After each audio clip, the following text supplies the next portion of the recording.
This is the story of the man behind the legend. He was a man whose intensity could inspire or alienate. His victories, his scandals, and the unshakable belief that he was destined for war.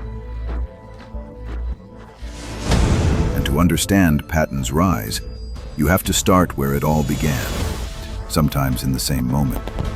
In the end, George S. Patton Jr. left behind a legacy as complex as the man himself. He was reckless, abrasive, and dangerously outspoken. Yet even his harshest detractors admitted one thing: Patton got results. He revolutionized modern warfare, proving the power of aggressive, mobile, combined arms tactics at a time when many still clung to slower, more cautious strategies. His emphasis on discipline, training, and relentless offense reshaped the way armies fought.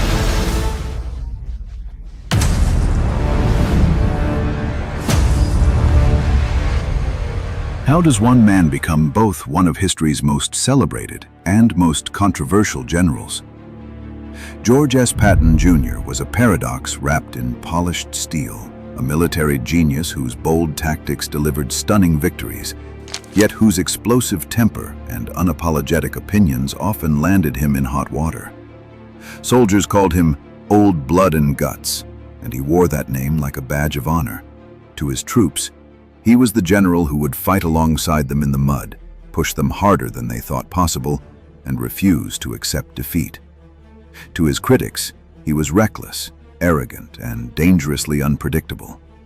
But whether you loved him or loathed him, one thing was certain: Patton lived for battle. And when that battle ended, so did the only purpose he had ever known. His death, just months after the close of World War II, remains the subject of whispers and conspiracy theories to this day.